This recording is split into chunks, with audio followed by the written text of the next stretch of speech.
una gran importancia la genética. ¿Sí? ¿Por qué nosotros a veces decimos, ay, mi amigo come igual o más que yo y no engorda? Pero fijémonos en sus papás. Entonces, hay un gran componente genético, predisposición. ¿Cuáles son los mecanismos bioquímicos? Este paciente va a tener un tejido adiposo hipertrofiado.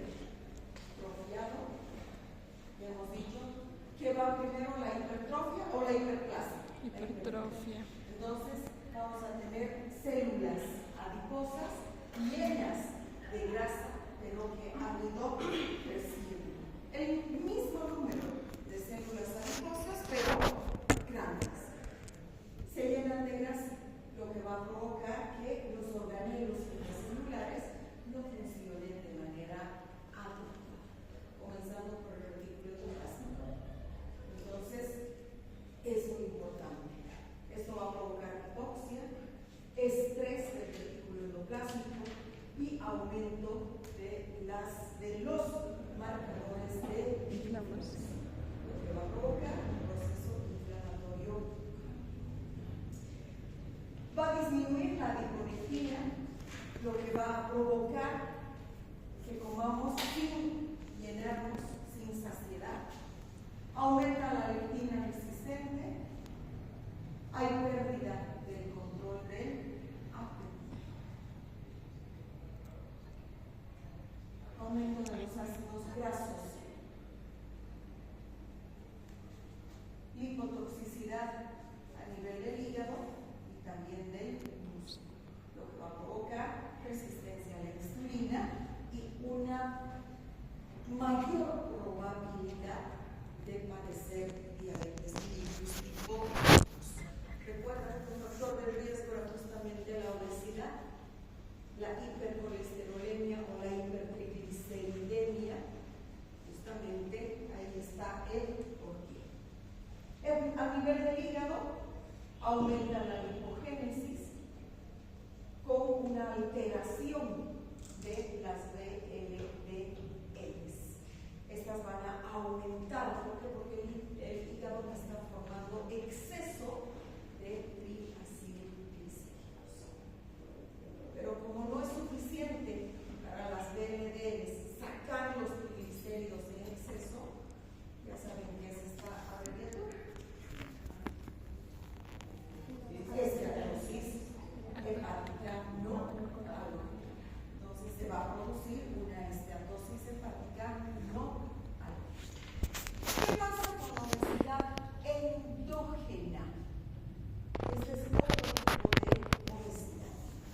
Quiere decir que los problemas están dentro. Aquí, independientemente de si nosotros consumimos o no exceso de hidratos de carbono y de lípidos, vamos a tener tendencia a engordar. Son trastornos endógenos. Y tenemos generalmente las dos manifestaciones que ya habíamos mencionado antes. Androides por hiperfusión córtico-suprarrenal. Una buena musculatura, son joviales, buena capacidad laboral, también sexual. Pueden, si son varones, tener rasgos hirsutos o, si son mujeres, rasgos varoniles. Predispuestos a la diabetes, a desarrollar gota, osteoporosis, hipertensión arterial y cardiopatias. Mientras que los ginandroides son como consecuencia de castración, y aquí estarían los eunucos y también las mujeres castradas. ¿Qué vamos a tener? Sobrecarga lipídica. ¿Dónde? Nivel abdominal. Entonces, en la cintura pélvica. Escasa musculatura y poca actividad física. Entonces, aquí básicamente estamos repitiendo lo que ya habíamos visto en las primeras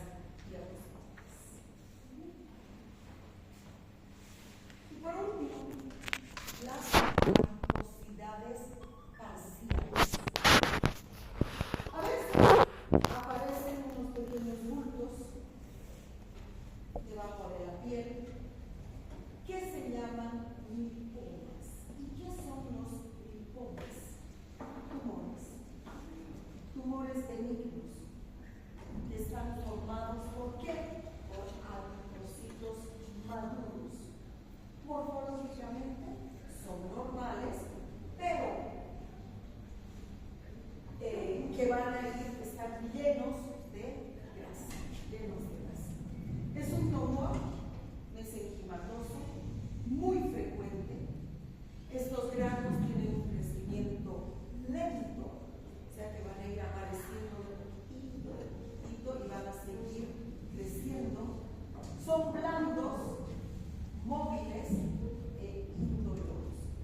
Y al hablar de un tumor benigno, pues obviamente está encapsulado. Tiene su bolsita, tiene su cápsula. El tratamiento es quirúrgico y lo que se hace es sacar el tumor íntegro, sin romper la cápsula.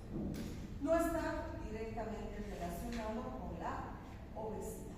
Puede aparecer en personas que sean delgadas, pero que aparezcan estas adiposidades. ¿Cuál es el diagnóstico y el tratamiento?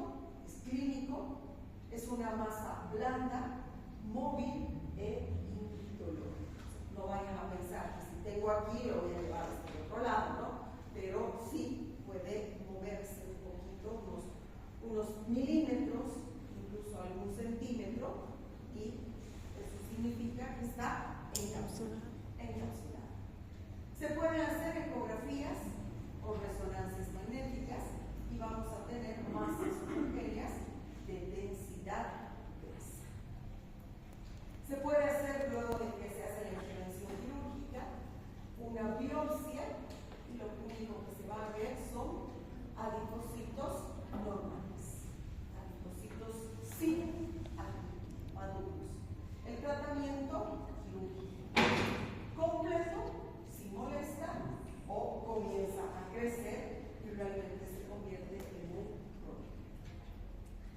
El pronóstico es excelente y muy rara estos lipomas se conviertan en tumores malignos. Rarísimo. Aquí tenemos las lipomatosis simétricas, se llama enfermedad de Maillard. Tengo aquí un lipoma, y aquí también tengo un lipoma. Entonces, esa es la característica, son simétricos. Si aparece en un brazo, va a aparecer en el siempre.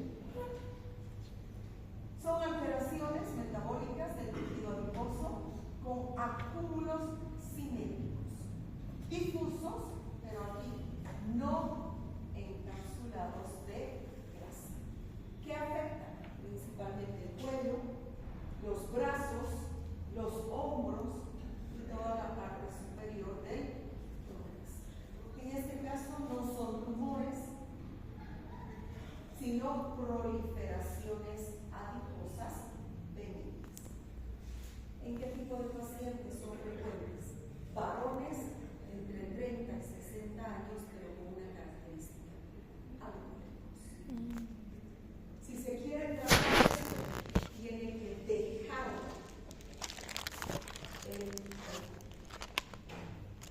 por más de que nosotros determinamos quirúrgicamente, si continúa bebiendo, se va a volver a tomar.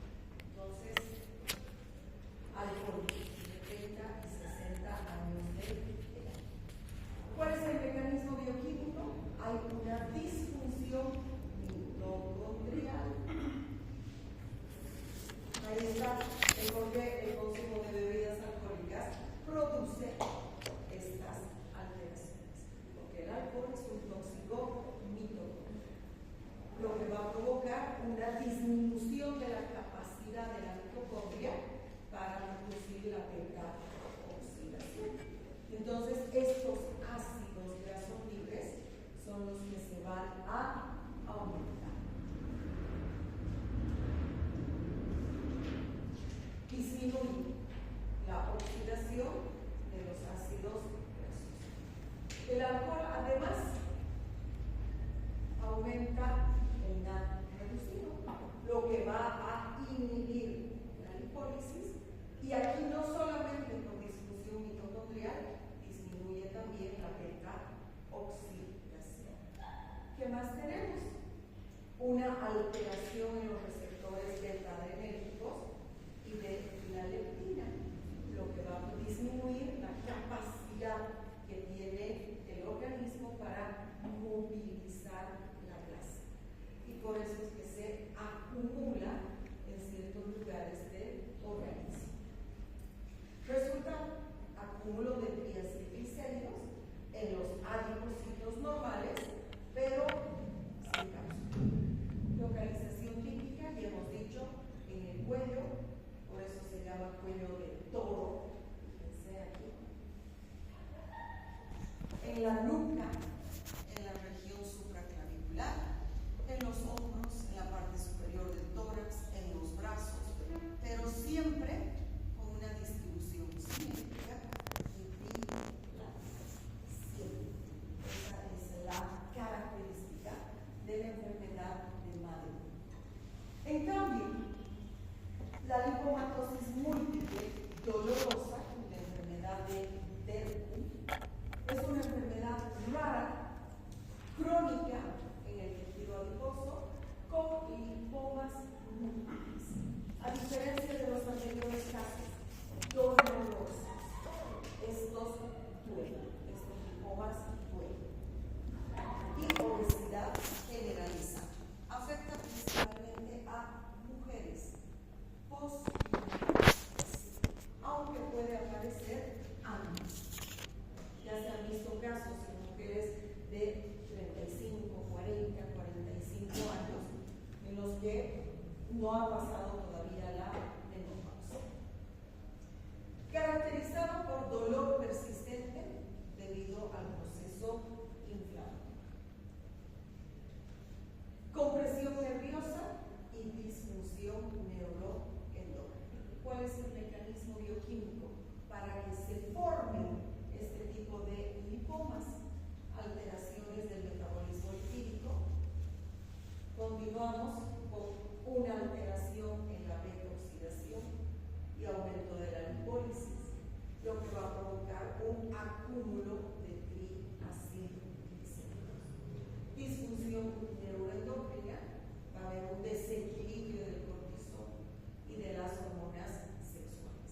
Inflamación crónica del tejido adiposo, tenemos las moléculas proinflamatorias y dolor neuropático. Estas pacientes tienen resistencia a las acciones de la insulina y hay una disfunción metabólica generalizada. Entonces, fíjense, hasta ese tamaño pueden hacer estos lipomas.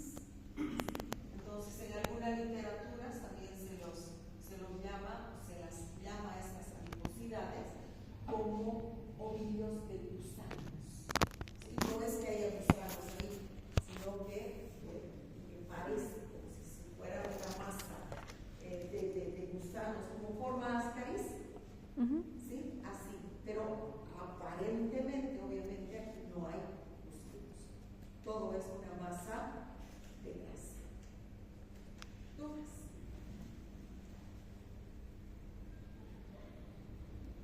Y por último, alteraciones en la composición bilio-lipólisis. Ya sabemos que la bilis es un fluido acuoso producido por los intestinos y que contiene ácidos biliares que luego se convierten en sales biliares, fosfolípidos, colesterol, bilirrubina conjugada, electrolitos y agua. Los electrolitos, obviamente, el agua le va a dar esa característica fluida y los electrolitos son los que se van a encargar de mantener siempre el pH. ¿Qué funciones cumplen? Pues digestión y absorción de líquidos provenientes de la dieta.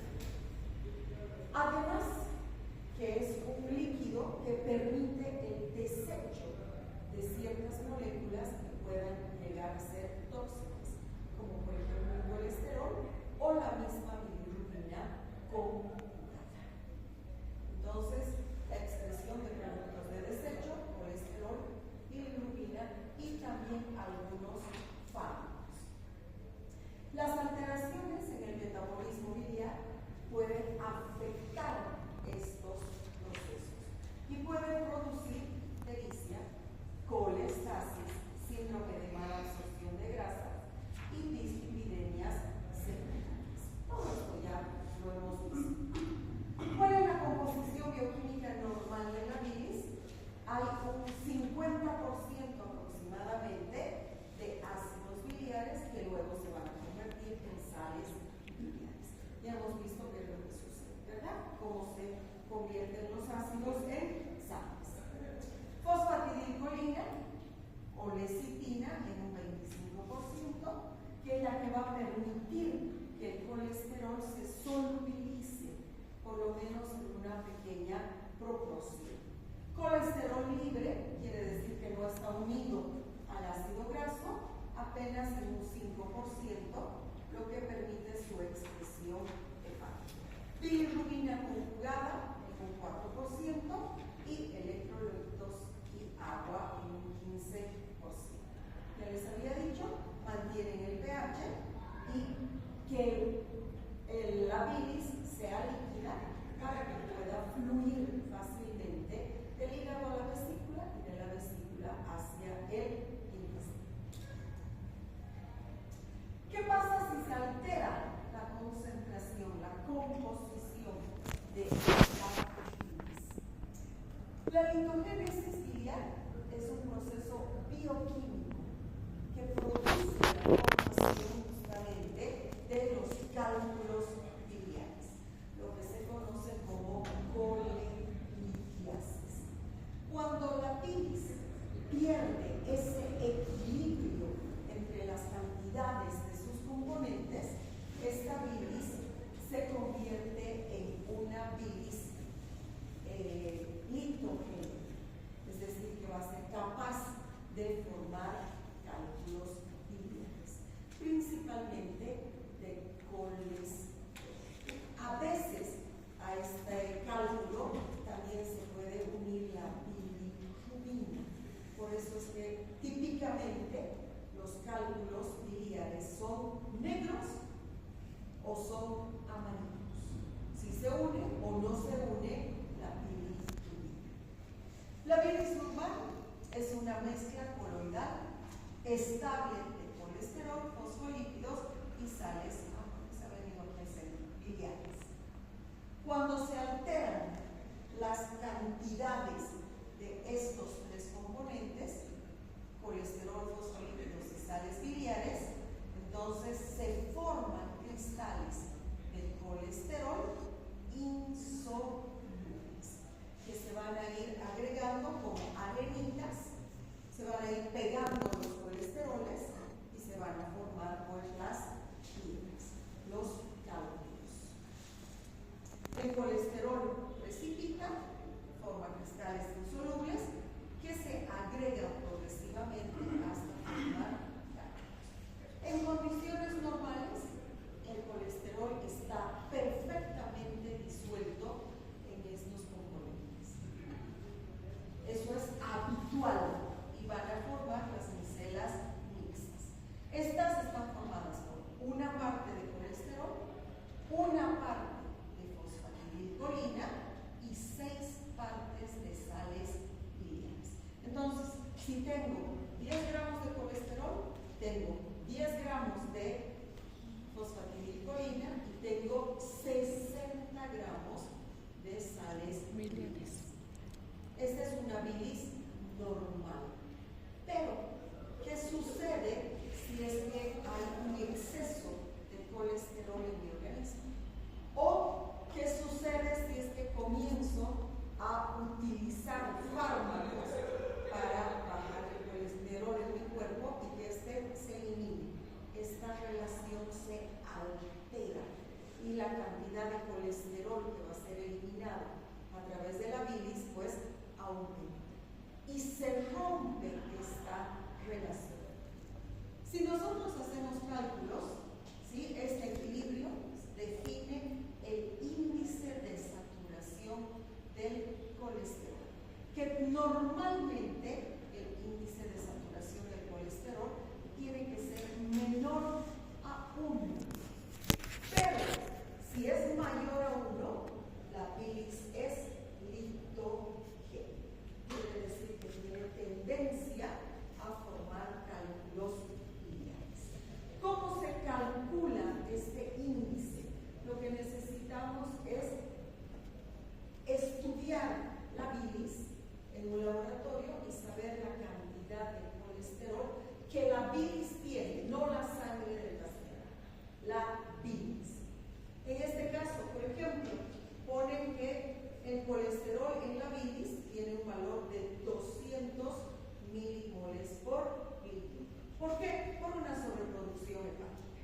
Entonces, lo que se hace es índice de saturación del colesterol es igual a estos 200 dividido entre este factor. Ese es un factor que ya me determina la cantidad de qué, pues obviamente de fosfatidilcolina y de sales biliares. Es 142.5, 200 entre 142.5 da más que 1. Eso significa que esta bilis es litogénica. Es un cálculo muy simple. Es una bilis litogénica propensa a formar cálculos. ¿Cuáles son los factores que pueden modificar el índice de saturación del colesterol? Ya los hemos mencionado. Un aumento de la síntesis hepática de colesterol, ya sea por obesidad o por hormonas. Disminución en la síntesis o secreción de sales biliares. Aquí también no solo puede aumentar el colesterol, sino disminuir la cantidad de sales biliares. Este es un marcador genético que va a estar inhibido. Disminución de los fosfolípidos. Aquí también hay marcadores genéticos. Son genes que van a provocar que disminuya la fosfatidilcolina. O una éstasis vesicular. ¿Causada por qué? Por ayuno prolongado o por embarazo, sobre todo en el último trimestre. ¿Cuál es la relevancia clínica? El índice de saturación de colesterol se utiliza ¿para qué? Para evaluar el riesgo de colelitiasis. Controlar la eficacia del tratamiento con este ácido biliar. Es un ácido biliar que va a mantener más soluble el colesterol y va a evitar justamente que se formen los cálculos biliares. O estudiar síndromes colestásicos y trastornos metabólicos a nivel de los hepáticos. ¿Cuáles son los factores de riesgo? El primero, la obesidad. El mecanismo, un aumento en la síntesis del colesterol hepático, causado por quién? La famosa hormona 3-hidroxi, 3-metilglucaril, coenzima A, lo que va a provocar una supersaturación de colesterol en la estrógenos o anticonceptivos orales para provocar un aumento también en la producción de colesterol. Por eso es que los anticonceptivos orales provocan que aumentemos de peso. Disminución de ácidos biliares. Vamos a tener, si aumenta el colesterol y disminuyen los ácidos biliares, una bilis litogénica. El ayuno prolongado, que va a provocar éstasis biliar, un menor vaciamiento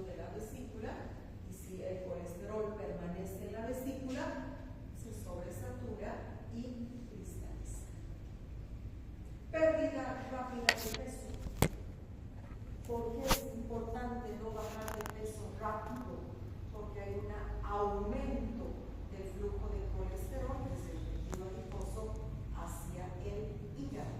Y este colesterol tiene que ser eliminado. Entonces aumenta la cantidad de colesterol y se van a formar muchos cálculos pequeñitos, unos litos pequeños, cálculos múltiples. Durante el embarazo, aumento de la progesterona e hipomovilidad vesicular. Por eso es que cuando estamos embarazadas no podemos consumir mucho cerdo. No es porque le haga mal al bebé, nos hace mal a nosotros, porque hay una hiposecreción vesicular. Disbiosis intestinal. ¿Qué es la disbiosis intestinal?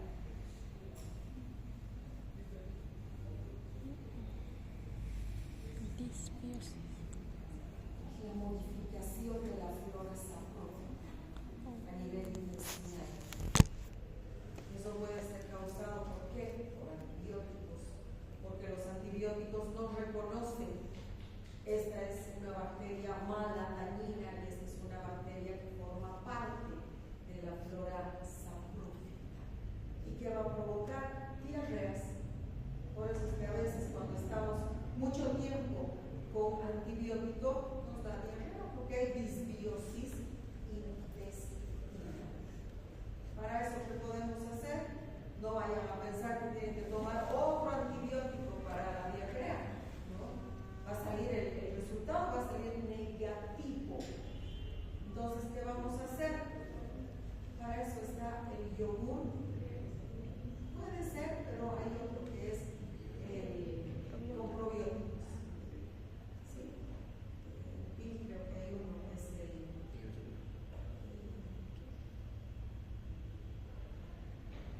mejorar la flora intestinal.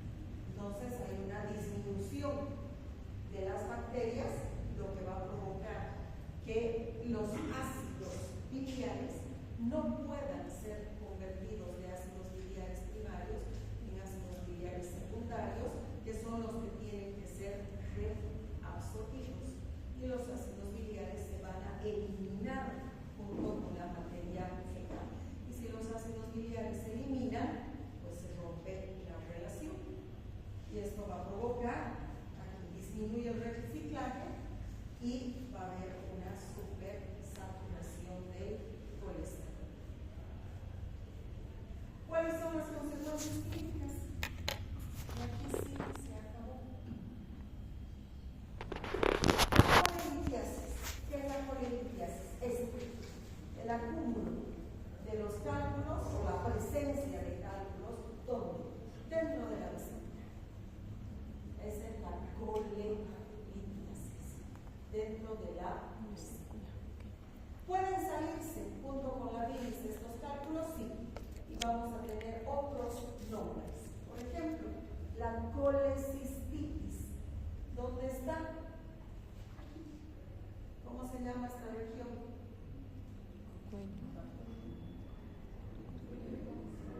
Cístico. Conducto. De ahí viene colecistitis. ¿Sí? Entonces aquí está el.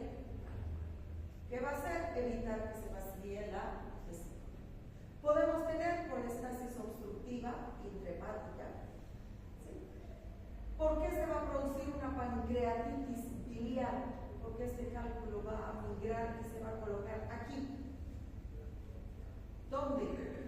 A nivel del coledoco. Y justo en la entrada, o más abajito, aquí tenemos el conducto pancreático. Entonces evita que el vaciamiento del páncreas.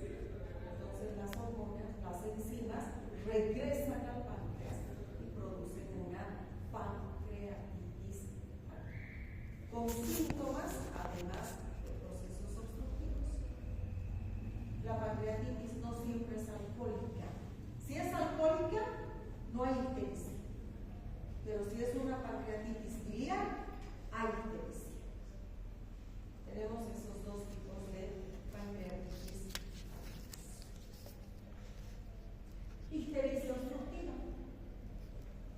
hay obstrucción a cualquier nivel.